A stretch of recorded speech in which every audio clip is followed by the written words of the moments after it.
possible. Non. Monsieur le Président, je voudrais poser un certain nombre de questions au commandant Aboubakar Sidiki Diakité. Mon commandant. Oui, maître. À quel moment avez-vous compris que le capitaine Dadis ne voulait plus respecter sa promesse faite au peuple, c'est-à-dire restituer le pouvoir aux civils à l'issue des élections libres et transparentes? À quel moment vous l'avez compris qu'il ne voulait pas du tout respecter cette promesse? Ça, c'est à l'occasion du discours comment on appelle, si c'est Boulbinet ou... Et il y a ça. Et voilà, le plan qu'il avait, voilà, voulu mettre en place, voilà, en procédant à ce recrutement massif de sa communauté, voilà, pour rester au pouvoir.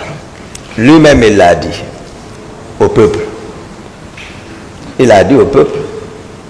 Donc, c'est suite à ce discours,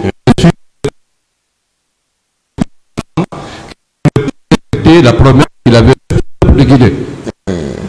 Très bien. D'accord. Bien. Quelques jours après les événements du 28 septembre, le carnage, le président capitaine Moussa Dadis Camara avait invité les journalistes à un grand restaurant, le Rocher. Est-ce que vous étiez avec lui ce jour-là? J'étais là-bas. Très bien. Il avait dit, lors de ce déjeuner, en parlant aux journalistes, qu'aucun civil ne peut gérer ce pays. Vous l'avez entendu dire ça? Oui, il était avec eux-mêmes, j'étais distant. Mais je sais que, en tout cas, cette réunion a eu lieu au Rocher. Et donc, je vous rappelle qu'au cours de ce déjeuner, il a dit aux journalistes qu'aucun civil ne peut gérer ce pays et que même il avait des problèmes à gérer les militaires. Oui. Très bien. Et en quittant le Rocher, en rentrant au cours de la route, un de ses conseillers avait dit quoi en Guinée, même si il y a 2 ou 3 personnes qui tombent, qui meurent, la communauté internationale sort ses griffes contre la Guinée. Alors que dans d'autres pays limitrophes, il peut y avoir 2000, 3000 morts. Est-ce que vous connaissez ce conseiller de M. Dadis à l'époque? Il avait dit, un de ses conseillers, proche là, un de ses conseillers très proches. Je ne me souviens pas. Le peuple de Guinée l'a vu à travers... Vous ne le connaissez pas? Très bien. D'accord. Ça a beaucoup touché aux Guinéens parce qu'on était vraiment... On a compris qu'il voulait minimiser la mémoire des victimes. Non. Bien. Dites-moi, commandant, connaissez-vous celui qui était parti jusqu'à Zérekoré pour dire c'est Dadis ou la mort? Vous le connaissez? Un des proches du président Dadis. Je crois que c'était Tchebouro, le colonel Tchebouro. D'accord. D'accord. Parce que là, c'est ce qui a mis le feu sur la poudre, hein? C'est Dadis ou la mort. Et il y a eu la mort au 28 septembre. D'accord, monsieur le président. Quelle a été la réaction quand vous étiez venu le mettre en garde devant l'un de ses conseillers, le secrétaire général même à la présidence, Pécréti Faro? Quand vous les avez trouvés dans ce chambre, vous avez mis en garde contre ce qu'ils voulaient faire contre vous. Quelle a été sa réaction?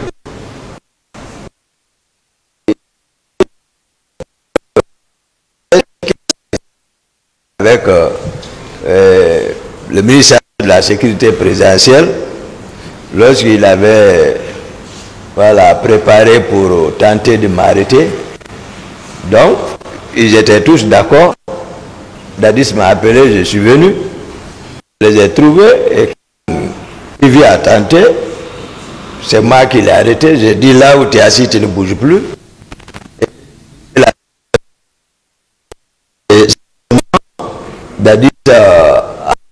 m'a dit de me calmer, il a humilié, puis comme on dit, peut arrêter. Ça, c'est avant les événements du 28 septembre ou c'est après les événements? Je ne me situe plus maintenant. Ah, d'accord. Je crois que c'est avant. Donc, avant les événements du 28 septembre, vous voulez vous arrêter? Oui. Très bien. Bien. Mon commandant, dans le PV d'audition de M. C.C. Haba, il a dit, noir sur blanc, que sa mission principale, c'était de surveiller vos actes vis-à-vis du président. Voilà. Donc, moi, je suis infiltré. Voilà. D'accord. Est-ce que vous étiez au courant de cela ou non? Avant les événements du 28 septembre, que vous avez quelqu'un qui surveillait de près.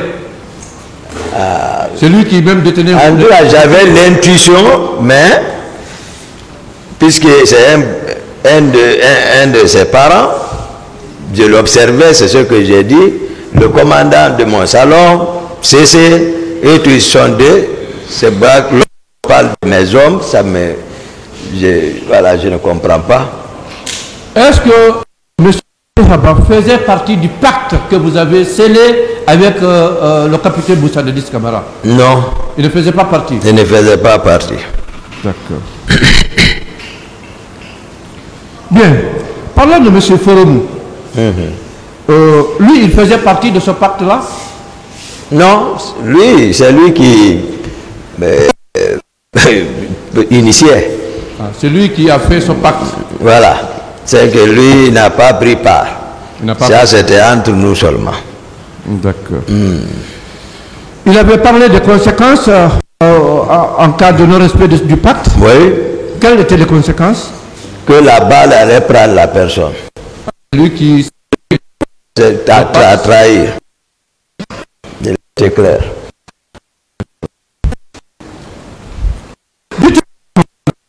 Combien de fois, vous êtes intervenu pour empêcher Marcel à tuer quelqu'un au camp? Pendant tout le temps du CNDD, combien de fois, vous, personnellement, vous êtes intervenu pour empêcher Marcel Guilavogui à tuer quelqu'un? À la du pouvoir, avec Makambo à cause de son véhicule, je me souviens de ça. Voilà. Bon. Et Begré?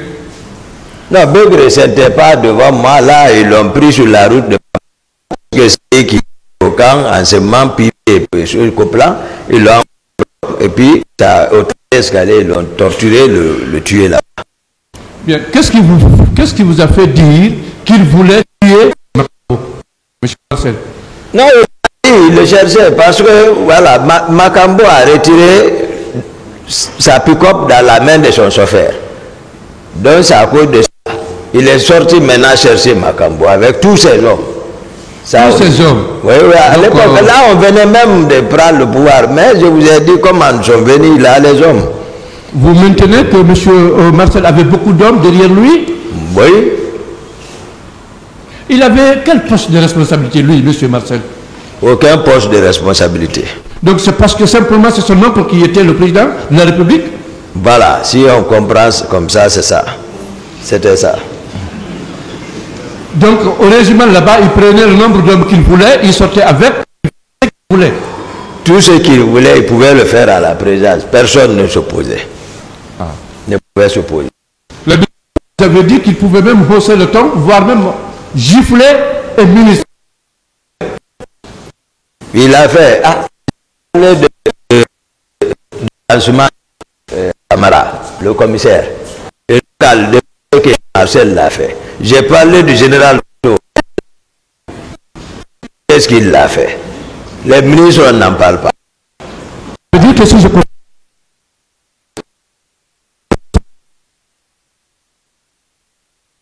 Voilà, sauf qu'il ne prenait pas part au conseil des ministres, il n'a pas d'acte officiel, mais c'est qu'il n'avait aucun poste de responsabilité. Très bien. D'accord. Dites-nous, mon commandant, est-ce que le carnage qui s'est passé au stade du 28 septembre est la conséquence directe, la réalisation directe des menaces que le président Dadis avait tenues dans sa chambre. C'est ça.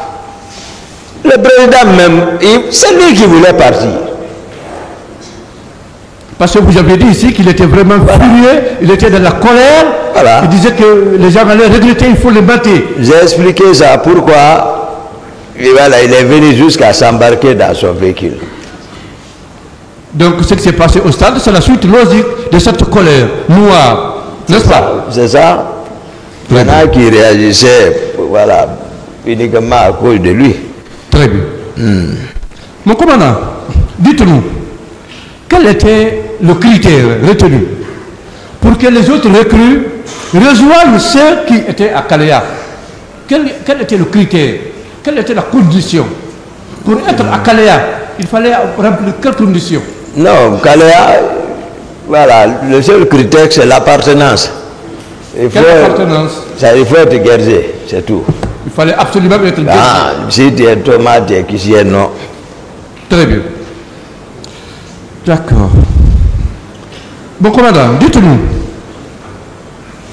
est-ce qu'une seule fois, le commandant du camp d'Alpha Yaya d'alors, colonel Diamanka, vous a parlé de ces recrues qui étaient en formation à Kalea? Est-ce qu'il vous a parlé de ces recrues? Oui, il m'avait une fois dit la nuit qu'ils ont reçu l'instruction de se préparer, qu'ils vont muter de camp Alpha Yaya, BSC, voilà, au profit des recrues de Kalea. Ah, donc remplacer tous les hommes du régiment par ceux de Kalea. Ou bien tous ceux qui étaient en poste au camp Alpha Yaya. Le régiment, ça part, c'est à la présidence, voilà, mais le camp Alpha Yaya devrait être abrité par ceux de Kalea. Ah, on ne savait pas où on serait si ça se réalisait.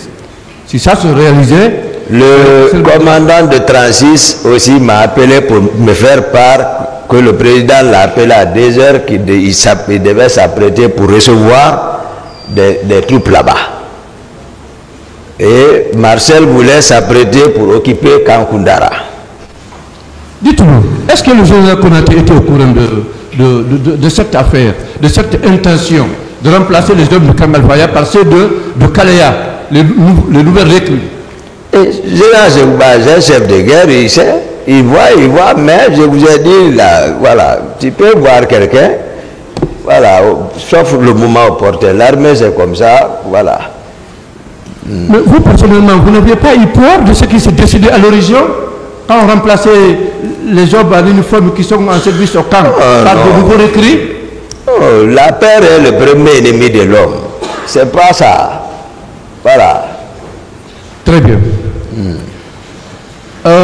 Dites-nous, mon commandant, savez-vous pourquoi on vous a instruit d'aller arrêter les colonels Aïdor et Alphonse? Est-ce que c'est parce que l'un d'eux est allé... Non, la question n'est pas terminée, monsieur le président. La question n'est pas terminée. Okay. D'accord. Est-ce que c'est parce que le colonel Aïdor est allé faire des bavures, c'est l'une des épouses du feu général Lansana Conté, ou bien c'est parce qu'il est allé faire des bavures au domicile de M. Diallo, de M. Selou Dalin? C'est à cause de ça qu'on vous a instruit d'aller l'arrêter, lui et Alphonse, ou bien quel était le motif de l'arrestation de ces deux officiers? Il y avait deux raisons. Oui. La première raison était que, c'est-à-dire il ne maîtrisait pas le régiment. Et la deuxième raison, ce jour, Aïdor pagaillait en ville, je ne sais pas quel endroit. Donc c'est là-bas, personne n'ose Aïdor aussi. Donc il était en train de tirer en ville. Donc ils m'ont instruit de le mettre aux arrêts. Oui, on se rappelle, le peuple se rappelle. Voilà. À un moment, le véhicule de Salucel ont été braqués. Voilà, il faisait beaucoup. Monsieur Salou Kenyeko. À un moment, il s'est revenu braquer ses véhicules. Il faisait beaucoup de bavures dans la cité, c'est vrai. Voilà. Donc c'est pour toutes ces raisons qu'on vous a instruit d'aller arrêter M. Et M. Alphonse. Oui. C'est la même nuit, en ville même. Voilà, Edouard était, voilà.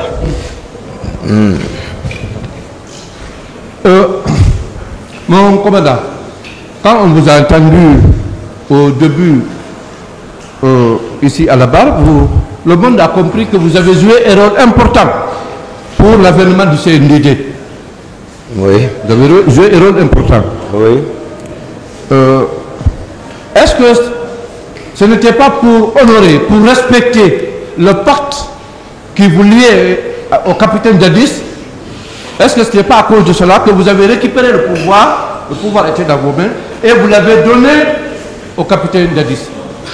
C'est ça, voilà, c'est respectable, voilà. Ma parole, c'est ça. Moi, je ne jure pas, voilà, pour quelqu'un et que je fasse le contraire, non.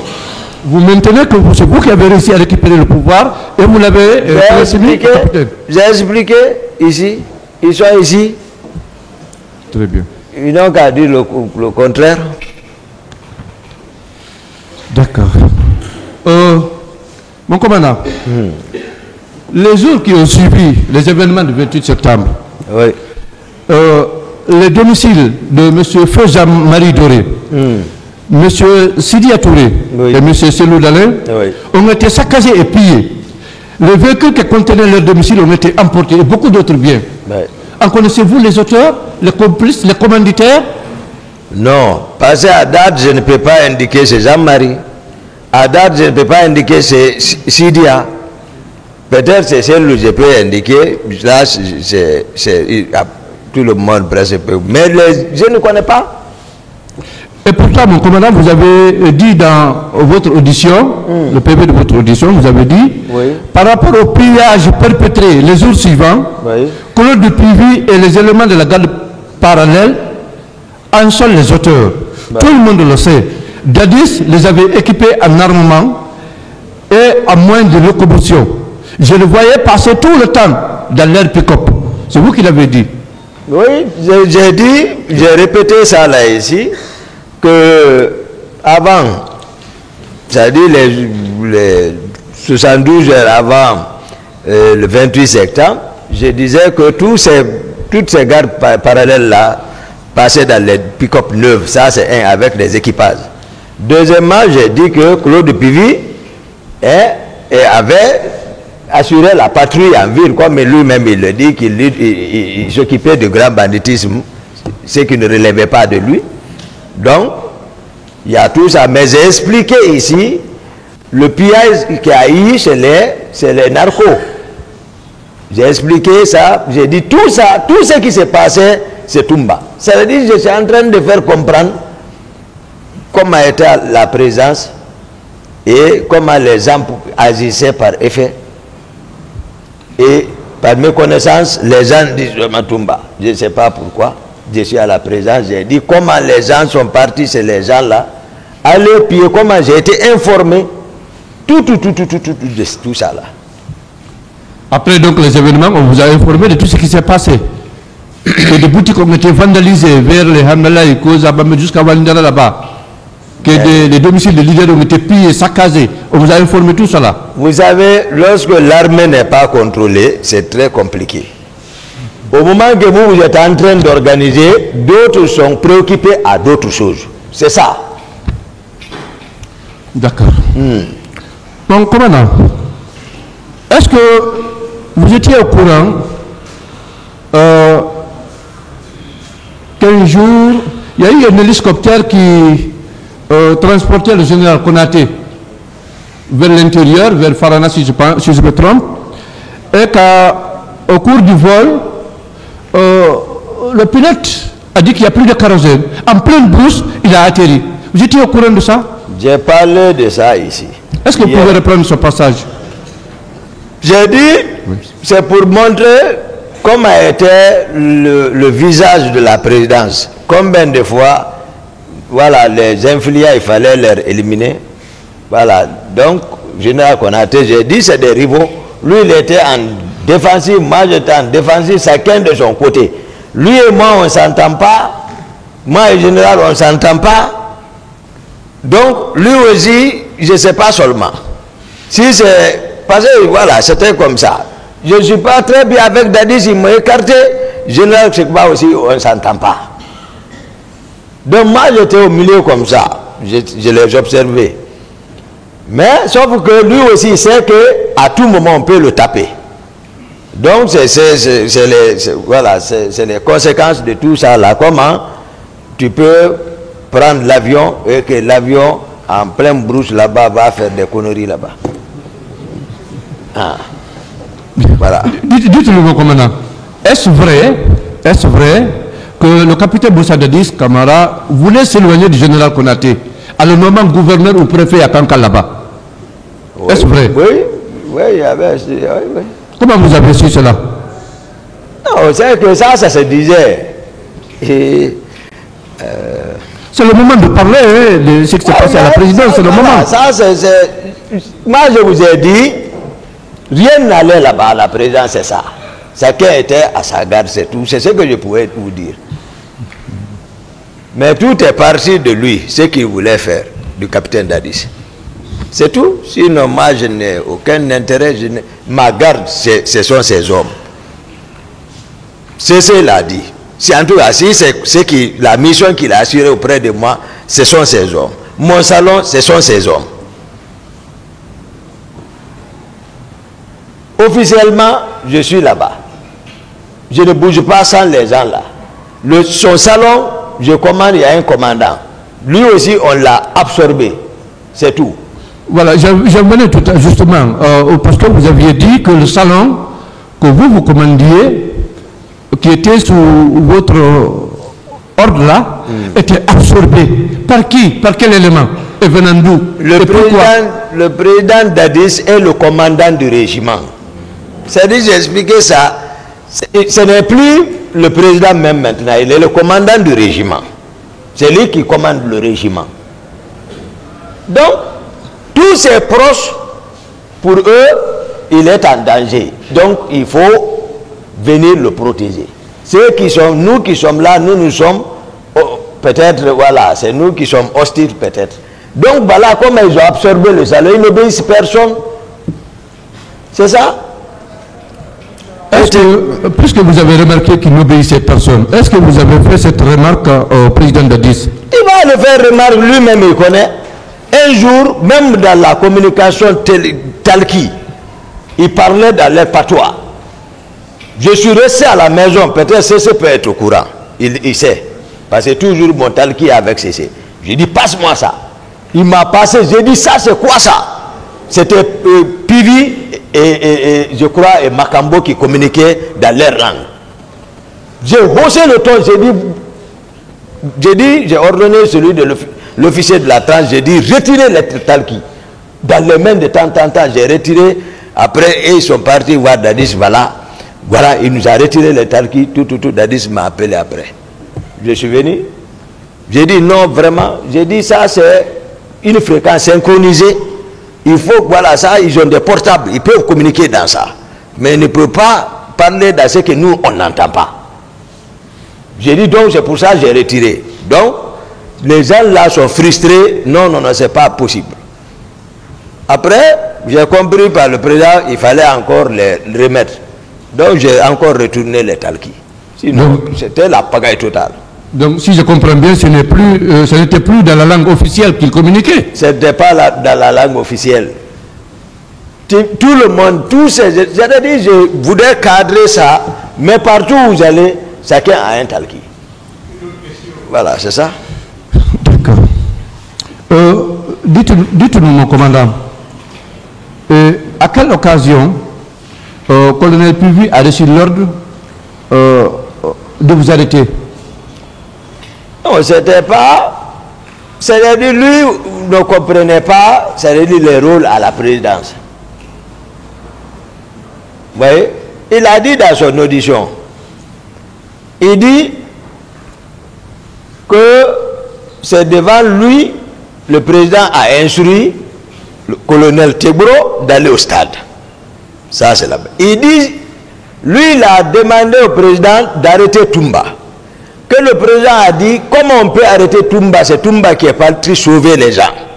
Il dit, lui, il croyait que, lui, Pivi, que Toumba est parti gâter le travail de Tebro. Voici ce que j'ai lu de Pivi, son audition. Donc pour lui, Toumba est coupable de ce qui s'est passé, il faut l'arrêter. Mais lui, sauf qu'il ne dit pas ce que lui, où il était ce jour. Et là où moi je l'ai vu, avec quel groupe je l'ai vu. Vous voyez? Il fallait sacrifier quelqu'un. C'est-à-dire c'était tout. Bien. Est-ce que Fékeleti Faro, l'ex-secrétaire général à la présidence, n'avait pas dissuadé le capitaine Dadis dans l'exécution de son plan? Est-ce qu'il n'avait pas empêché, s'il n'avait pas reproché, est-ce qu'il n'avait pas demandé d'arrêter? Ah, parce que lui, il connaît entre nous. Ce jour, chaque fois qu'on me dit, pourquoi tu ne parles pas d'Adis, c'est s'il entend. Je suis venu, rentrer, le trouver. Même en rentrant, Georges est assis à la porte et dit, non, le président dit de ne pas, il ne faut pas que quelqu'un le dérange. Moi qui suis aide de camp, quelqu'un qui n'a même pas une fonction, par proximité, il dit, non, le président dit, on le dérange pas, il est dans le bureau. Je l'ai pris là-bas, il s'est plié, j'ai tapé la porte, je suis rentré, le président est assis. On s'est vu. Il m'a dit, mon ami, Toumba, je suis venu. Il a parlé, j'ai dit, bon, ce que vous êtes en train de planifier, si vous le tentez, ça va mal se passer. Vous connaissez ceux qui sont responsables de ça, vous refusez. Pourquoi? Pourquoi tu es en train de parler mon nom? Et tu ne connais pas ceux qui ont commis le crime là? Je t'informe, Keleti Faro est rentré en ce moment. Il dit, Toumba, te voici mon ami. Je l'ai dit, ce qu'il veut te faire, c'est pas bon, je ne fais pas partie, c'est devant lui, je le dis. Donc, il ne faut pas que les gens disent, par exemple, que c'est-à-dire, je vous ai dit ici, à un moment, j'ai dit, à chaque fois que Dadis me regardait, il avait pitié de moi. Je lisais dans ses yeux, mais il ne pouvait pas. Je ne sais pas si c'est le pouvoir, il ne pouvait pas. Moi, je le connais. Quand je le rends visite, je vois, il a pitié de moi, mais à quelque chose. Et je l'ai informé. Voilà. Oui, oui, par rapport au fait, justement. Donc, mon commandant, vous maintenez que le jour des événements, au 28 septembre, vous étiez avec le féticheur même de M. Dadis Camara, Foromo. Oui, Foromo. Vous étiez ensemble, vous le maintenez? Oui, il y a deux personnes même qui m'ont informé. Oui. Oui. Oui, maître. Oui, vous étiez avec lui, n'est-ce pas? Oui. Très bien.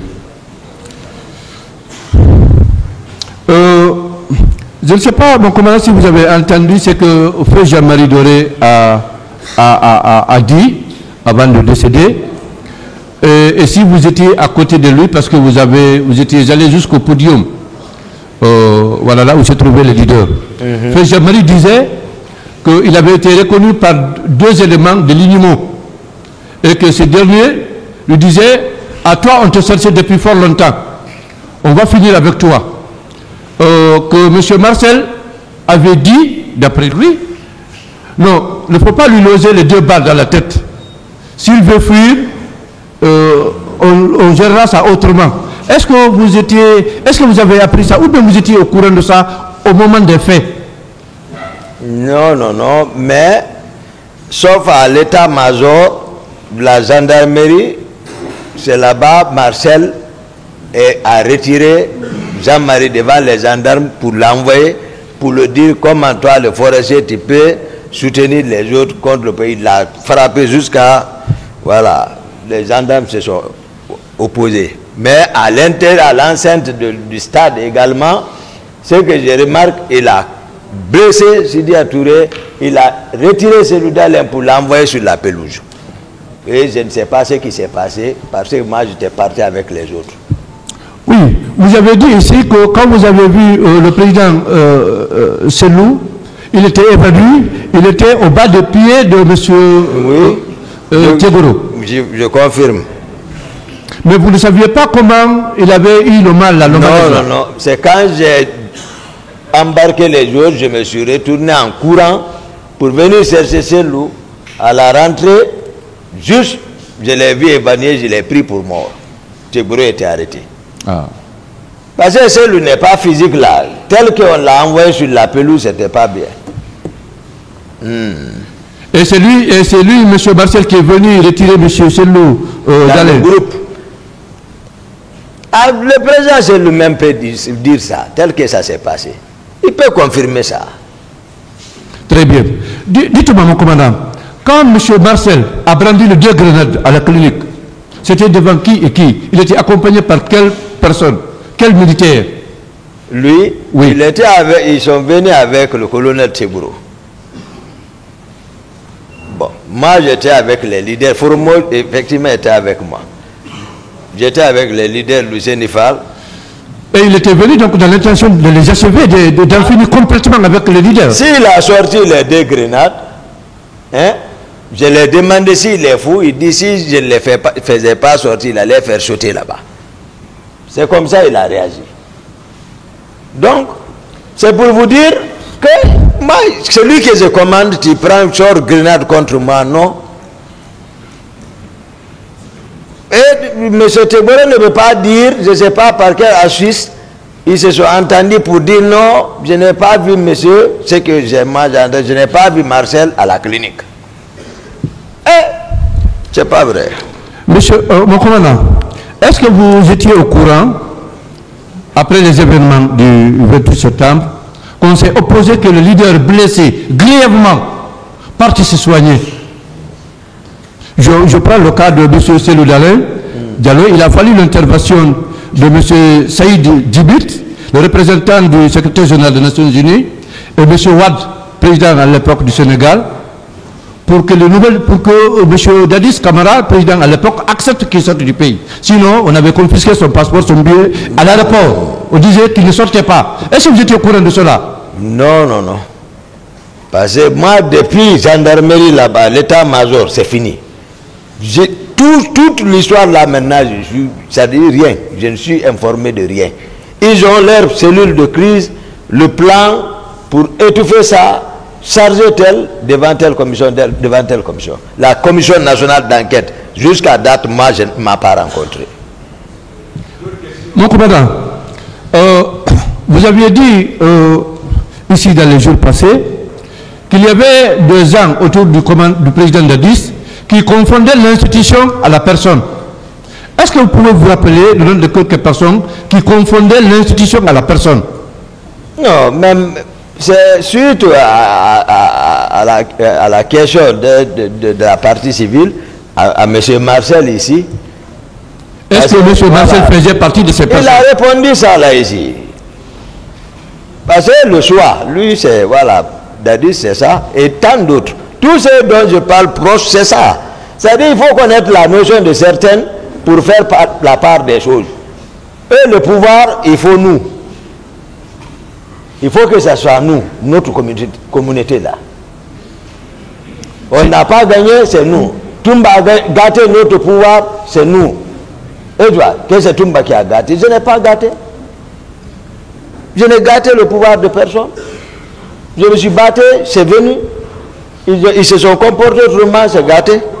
Voilà.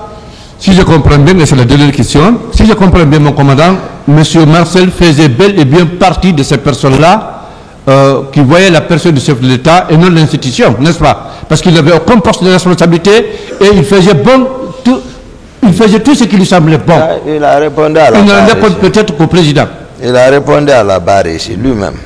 Très bien. Je vous remercie, Monsieur le Président. Voilà un peu la relation qui nous lie. Et quand peut-être les gens apprennent le neveu de Dadis, c'est comme si c'était l'enfant, ma soeur. Non. Tous les Thomas, dans les règles de l'art, dans les règles coutumières, sont mes neveux, sont mes nièces. Et je suis leur oncle. Donc on n'a pas besoin de chercher de midi à 14. C'est comme ça chez nous, notre coutume. Voilà un peu la singularité. D'accord. Maintenant, il occupait quel poste de responsabilité? Il était avec Toumba. Il était avec Toumba.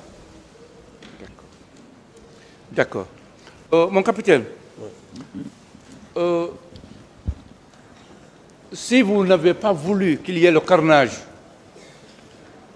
au stade du 28 septembre, pourquoi refuser que les leaders politiques blessés grièvement sortent du pays pour aller se soigner? Pourquoi? Je reprenais la question, maître. Si vous n'avez pas souhaité, si vous n'avez pas voulu qu'il y ait le massacre au stade du 28 septembre, pourquoi vous avez empêché les blessés de sortir du pays pour aller se soigner, notamment les leaders politiques? Merci pour la question. D'abord, je commence par rectifier la question. Je n'ai pas ordonné ou organisé le massacre du 28 septembre avant de répondre à votre question.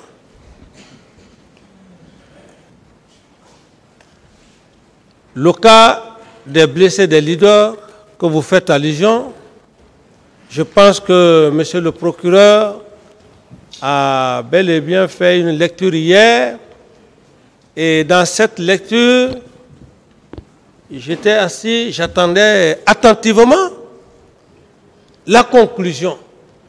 Mais cette conclusion, j'en étais effectivement satisfait.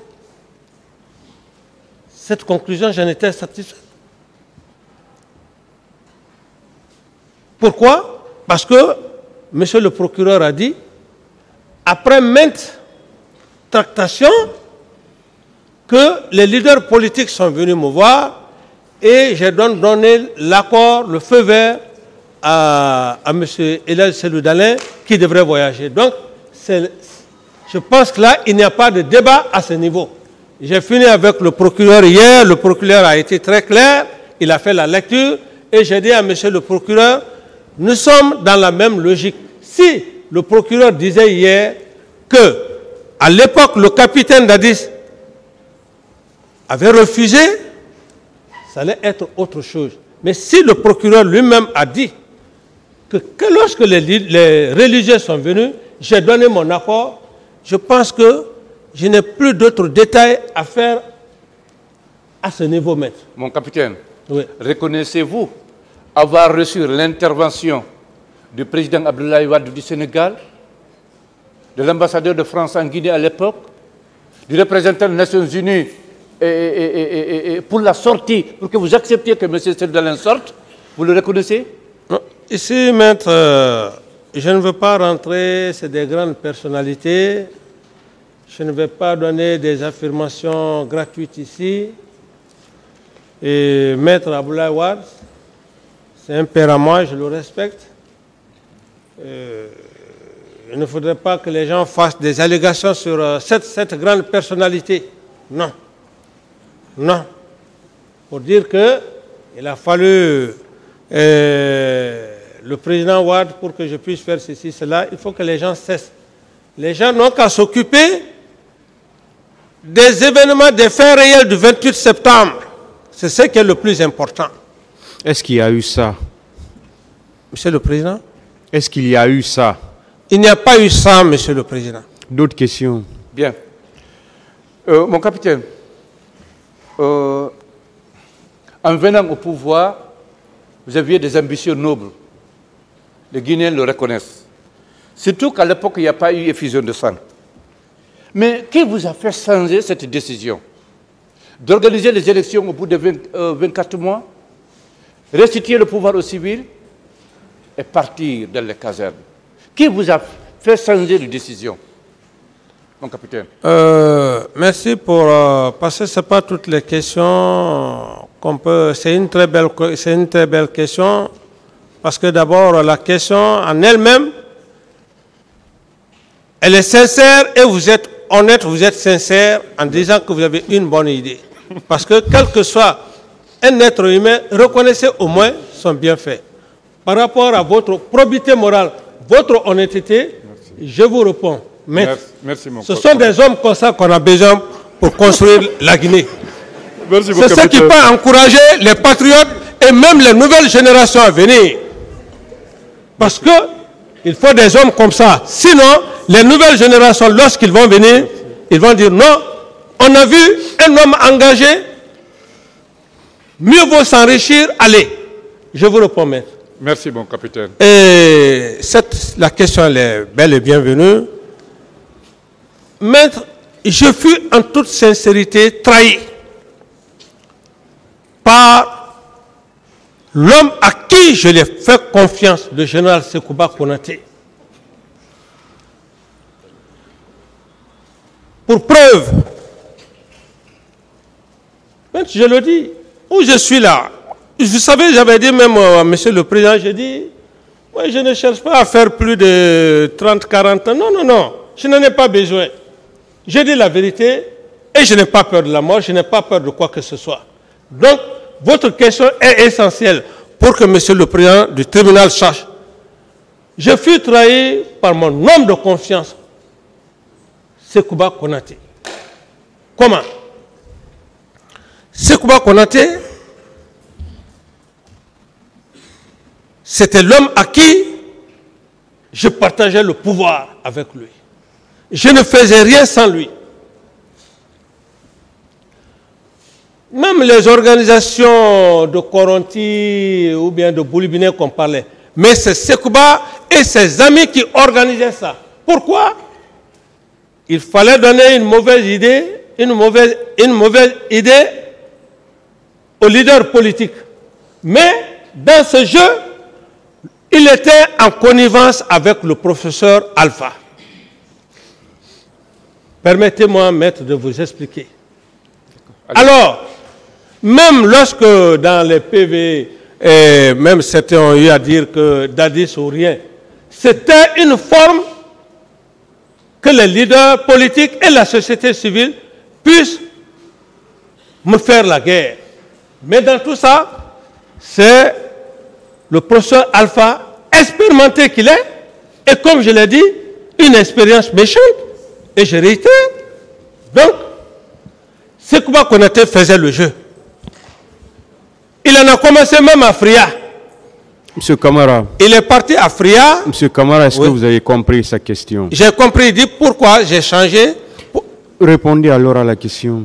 C'est par la trahison de Sekouba Konaté.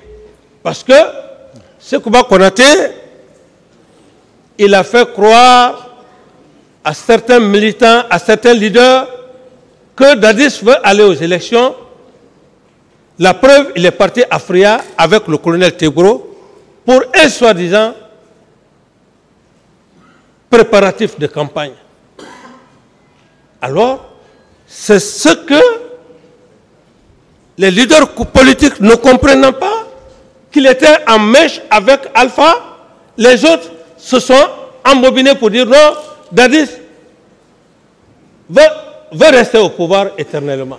Mais dites-moi, cependant, mon capitaine, les hommes qui ont initié, qui ont mûri, construit le mouvement Dadis doit rester, ces hommes-là étaient des hommes de Konaté ou bien du professeur Alpha Condé? Merci, c'est ce que je vous dis. Je vous dis que l'armée a toujours été infiltrée, et je le dis et je réitère, les mêmes éléments là travaillaient avec le professeur Alpha Condé pendant même que le feu général Lansana Conté encore était vivant.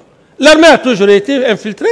Ce sont les mêmes éléments, la prise de pouvoir qui sont venus, et puisqu'on a pris le pouvoir, inexpérimenté que j'étais, c'est inexpérimenté que j'étais, permettez-moi, c'était les mêmes éléments qu'ils faisaient le machiavélisme sans que je ne m'y rende compte. Moi, à mon entendement, c'était des hommes sincères, honnêtes avec moi. Cependant, ils travaillaient, comme dirais-je, pour le professeur Alpha Condé et Sekouba Konaté. Est-ce que vous pouvez nous donner le nom de ces personnes qui ont initié et formé ce mouvement Dadis doit rester? Non, je pense que quand vous allez voir passer à certains déjà, je crois ils ont. Moi, je ne donnerai pas je ne cherche pas, comment dirais-je, à dire le nom de qui que ce soit. Je suis là, c'est ma personne. Je suis là pour effectivement me défendre devant le président du tribunal. Donc, je ne cite le nom de personne. Mais les gens que je cite, c'est que j'ai les preuves avec moi, comme le cas. Est-ce que si on vous en donne, vous pouvez les reconnaître? Vous dites? Si on vous en donne, vous pouvez les reconnaître si on vous donne le nom de ces personnes qui ont formé le mouvement Dadis doit rester? Moi, peut-être que je peux les reconnaître physiquement. Physiquement, vous pouvez, à travers leur nom? Bon, ça dépend. D'accord. Donc, allons-y, on va aller. Monsieur Tibou Kamara. Non, monsieur Tibou Kamara, en toute sincérité, je ne dis pas sa relation avec Sekouba, mais Dadis doit rester, Dadis ou rien. Ok. Ça, je ne peux pas mentir sur lui. On continue. Monsieur Moussa Keïta. Eh bien, ça c'est...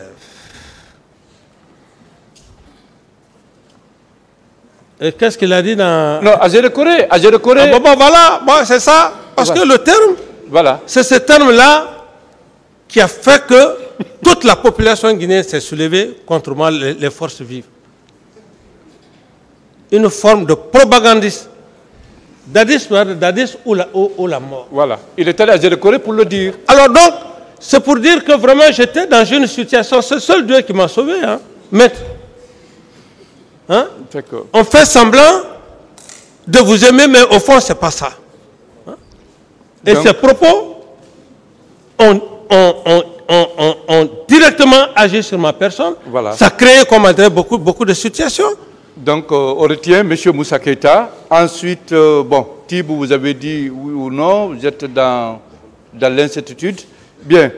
Parce que là, je n'ai pas la certitude par rapport à... Il y a des termes, quand on dit des termes, ce sont des termes qui sont graves. Ok. Monsieur Papakoli. Bon, monsieur Papakoli, bon, c'est un frère. À quelque part, bon, ça c'est purement familial. D'accord. C'est purement familial. Monsieur, mais son attitude,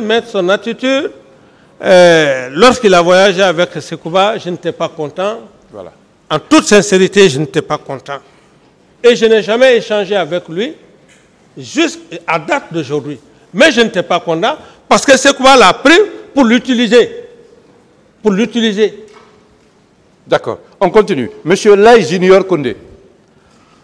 Laï Junior Condé, à moins que si vraiment je le vois, mais son nom ne me dit pas grand-chose. Ok. Monsieur Kabinet Komara. Monsieur Kabinet Komara, c'est l'ex-premier ministre. Oui, naturellement. C'est un homme intègre, incroyant, impieux. J'ai même peur de lui, impieux, incroyant. Non, on parle de ce mouvement, Dadis doit rester. Ceux qui ont conçu ce mouvement. Non, monsieur Komara, je n'y pense pas. Ok. Parce que monsieur Komara, il faut se dire la vérité, c'était un technocrate et avec une grande sagesse, il n'était pas dans ces situations-là. Même s'il a été humilié par vous. C'est pour ça que je dis, maître, c'est un grand homme. Et jusqu'à maintenant, on entretient des relations. Très bien. On continue. On continue. Je ne l'ai pas humilié, mais ma réaction, bon, quand vous êtes avec un grand frère, hein, et il a toujours accepté. C'est ça la sagesse aussi. D'accord. Et c'est mon frère, il reste mon frère. Merci. On continue, mon capitaine. Monsieur Siba Loalamou. Oui, d'ailleurs, je peux même dire que c'est mon instructeur, Siba Loalamou. C'est mon instructeur. Quand je devrais aller à Saint-Cyr, c'est avec lui que je révisais. Voilà. C'est mon ancien en même temps. Oui, mais il faisait partie de ceux qui ont conçu ce mouvement. Dadis doit rester. Bon, et peut-être si il le faisait, je ne l'ai pas vu flagramment. Parce qu'il y en a tant d'autres en ont fait, mais qui n'ont même pas leur liste ici. D'accord. D'accord. D'accord. D'accord.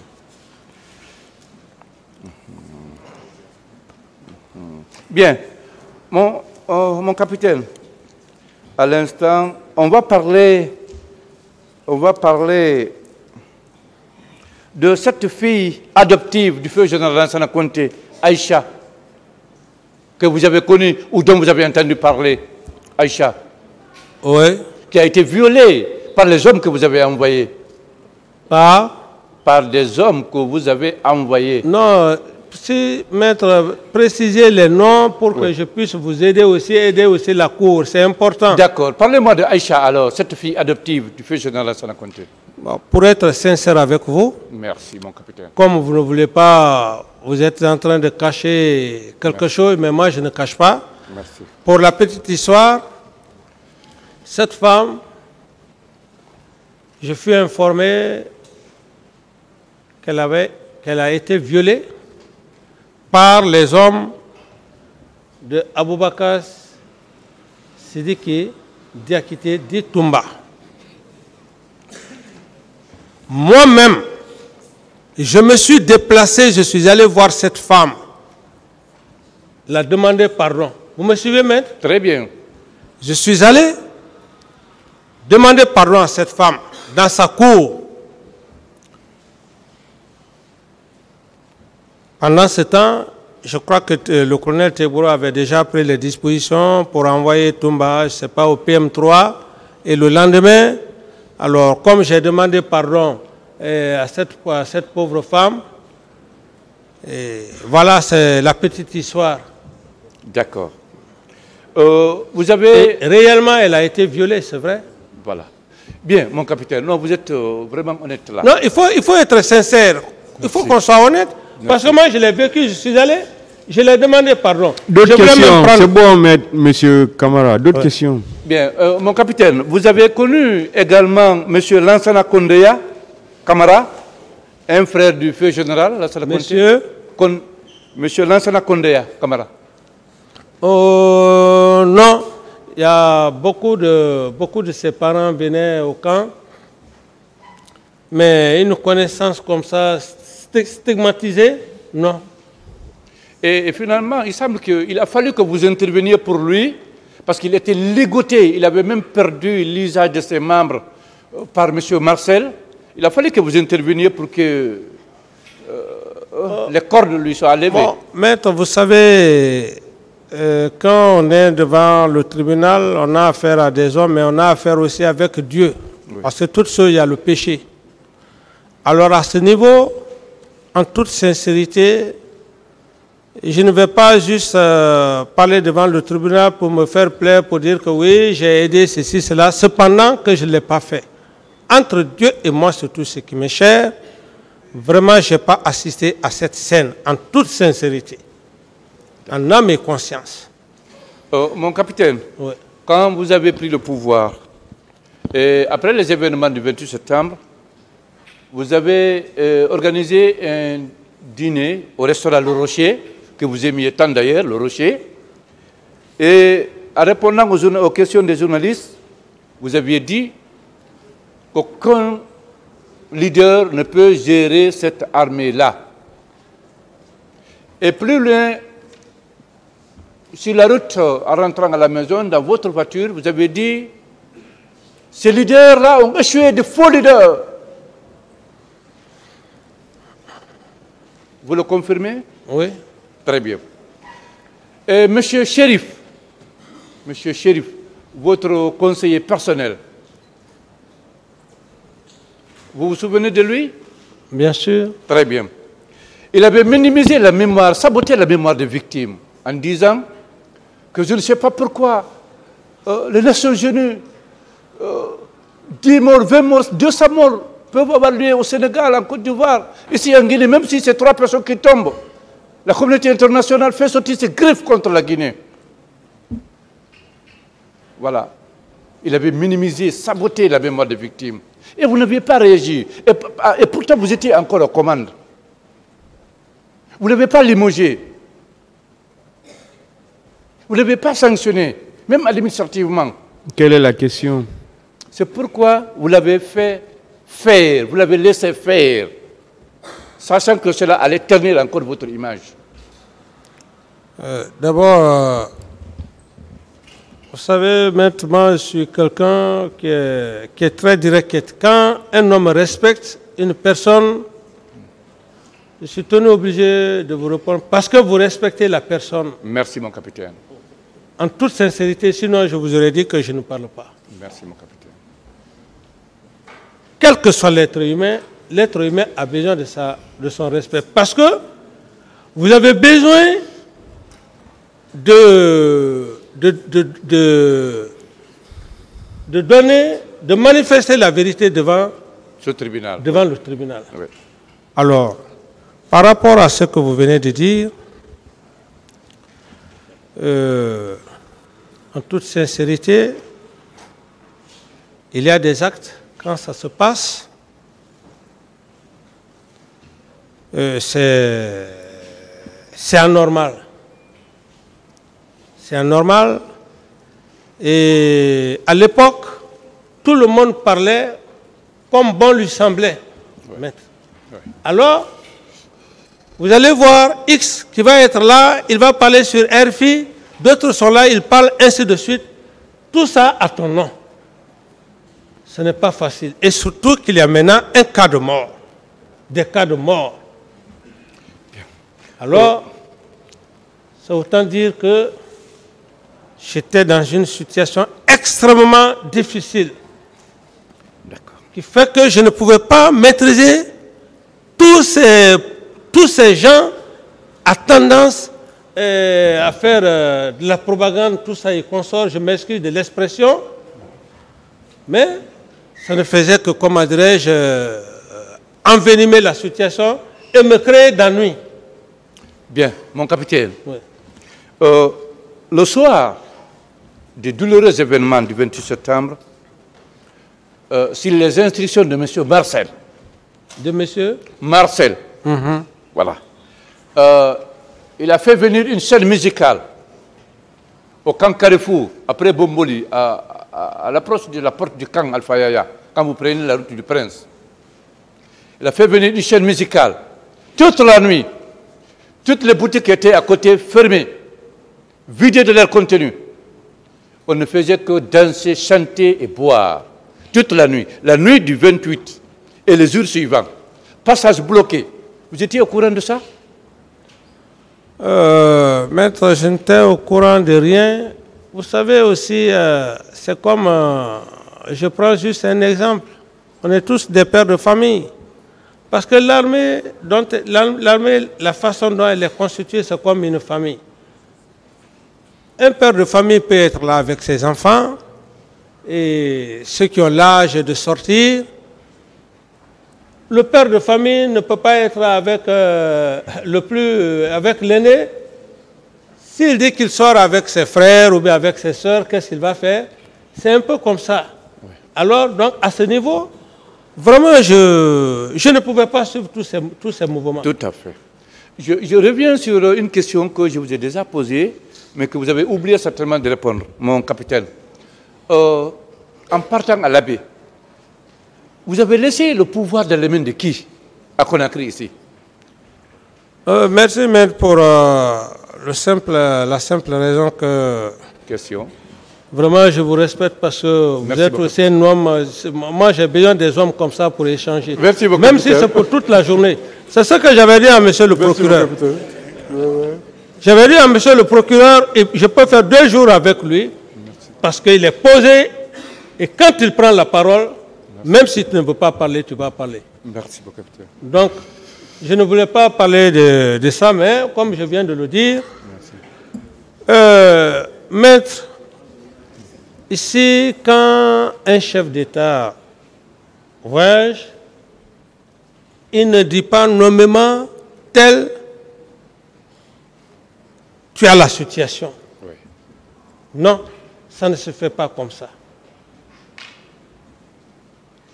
Le chef d'état-major général des armées, qui avait déjà donné des instructions, des consignes, alors,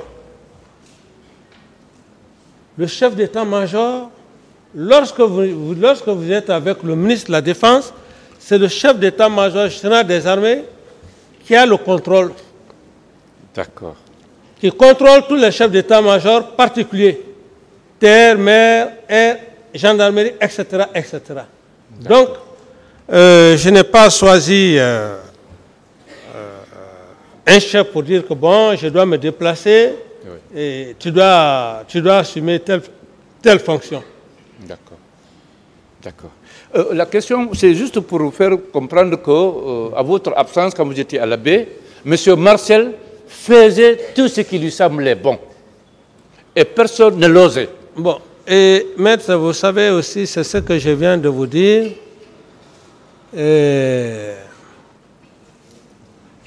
L'homme lui-même ne peut pas dire absolument à 100% qu'il peut avoir la maîtrise de son propre enfant. Même si son enfant vit avec lui, quel que soit son âge, il y a des moments quand l'enfant sort, l'enfant peut épouser d'autres comportements avec ses amis. Eh bien, le père de famille n'est pas là, le père de famille n'est pas à côté d'eux. C'est un peu la même situation. Donc, quand on a une armée de ce genre, on ne peut pas absolument connaître tout ce que les hommes font. Les hommes aussi, ils ont leur plaisir, ils ont leur loisir. C'est vrai. Mon capitaine, moi je voudrais savoir, puisque vous étiez le commandant en chef des forces armées, le jour où M. Marcel et ses hommes ont fait tendre le général Teto pour lui donner des coups de chicotte, l'humilier, élever ses grades, pourquoi vous ne l'avez pas sanctionné? Bon, voilà, maître, je reviens à ce niveau. Oui. Et quand le général Toto est venu me voir au bureau, c'est le lendemain que j'ai créé un rassemblement général. J'ai fait coucher tous les militaires pour demander pardon au général Toto. Parce que c'était vraiment, c'était indigne. Et il fallait procéder à cet acte. Vous convenez avec moi, mon capitaine, que M. Marcel faisait trop de bavures? Bon, et bon, même à ce niveau-là aussi, à ce niveau, on m'a juste dit que quand le général Toto est venu, que c'est des subalternes qui lui ont ôté le grade. Et parce que lui-même, quand il est venu me voir, il n'a pas dit le nom, il n'a pas dit exactement le nom. Il m'a dit, voilà, hein, ce que nos enfants sont en train de me faire, j'ai commencé à demander pardon au général Toto. J'étais beaucoup vraiment choqué, touché. Et donc le lendemain, le matin, immédiatement, j'ai demandé de créer un rassemblement général, lequel rassemblement, j'ai dit à tous les militaires de se coucher à bas et demander pardon au général Toto.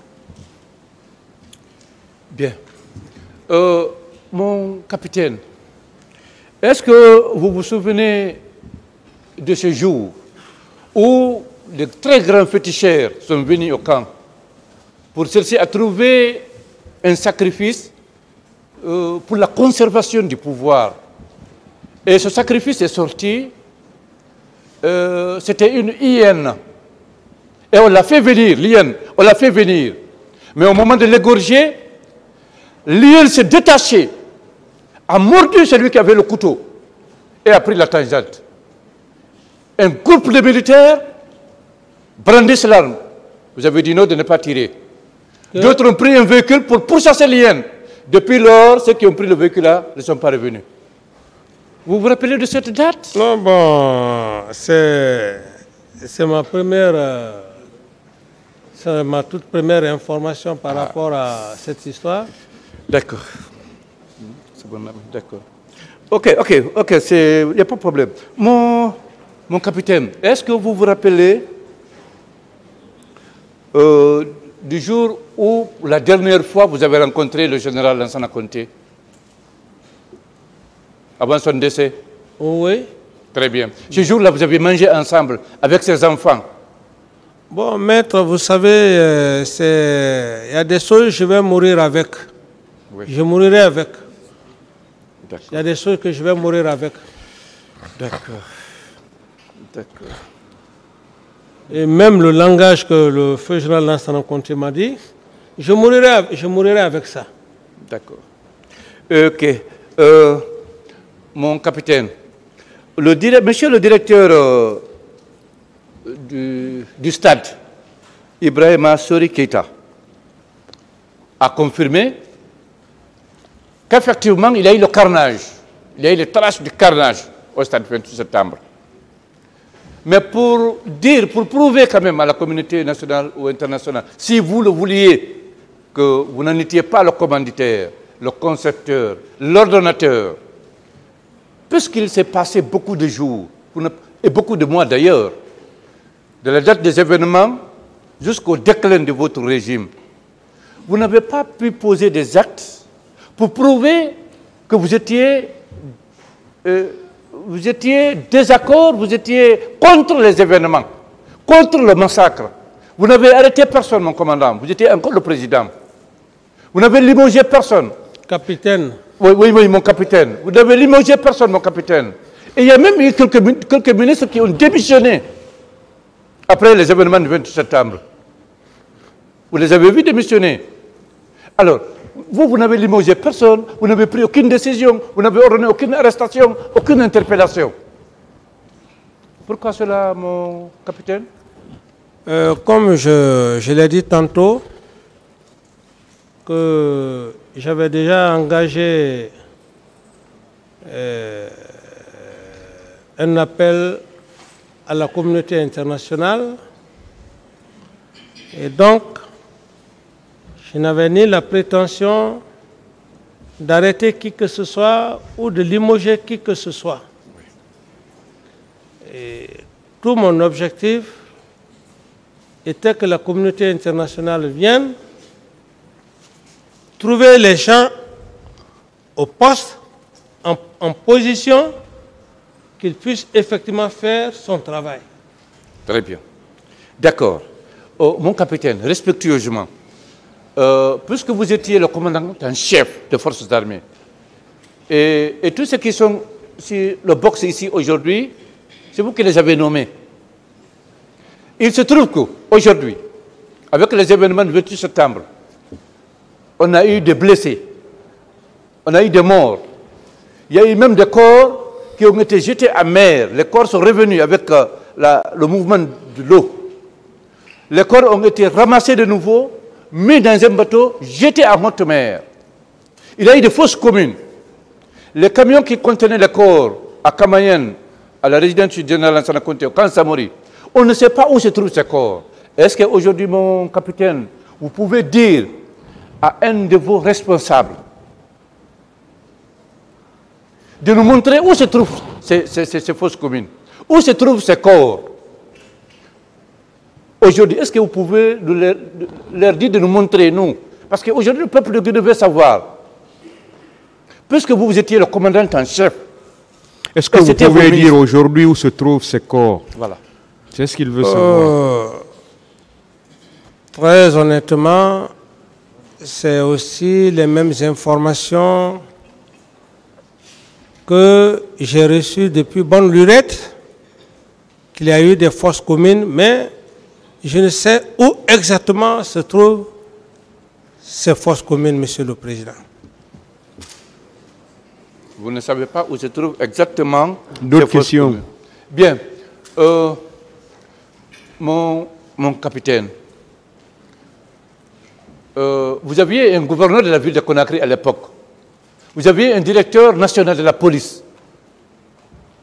N'est-ce pas? Oui. Et tout ceci, vous rendez compte régulièrement de ce qui s'est passé en ville, non? Vous dites? Tout ceci, vous rendez régulièrement compte de ce qui s'est passé à Conakry, n'est-ce pas? Le gouverneur est... Et vous rendez compte régulièrement de ce qui s'est passé. Oui, posez la question. Voilà. C'est pour savoir s'ils ne sont pas allés vous informer de l'existence d'une cinquantaine de corps dans un camion au camp Samori. Maître, oui. En toute sincérité, personne n'est venu au camp Alpha à l'époque me parler d'un problème de corps si ce n'est pas le compte rendu du ministre de la Santé que j'ai eu en main. Très bien. OK. Au moment où ce ministre de la Santé vous rendait compte, est-ce qu'il n'y avait pas à côté de lui le ministre de la Justice? Bon, ça fait un peu longtemps, mais je sais quand même que à l'époque, et je me rappelle un peu, quand je parlais, il y avait certains ministres, des gens qui étaient quand même assis, mais je ne sais exactement lesquelles personnes. Je ne peux plus dire exactement c'était tel ministre, tel ministre. D'accord. D'accord. Donc, par rapport à l'inhumation, à l'ensevelissement de ces corps, vous n'en saviez rien, absolument rien. On ne vous a pas fait un compte rendu? Absolument rien, maître. D'accord. Je vous remercie, Monsieur le Président.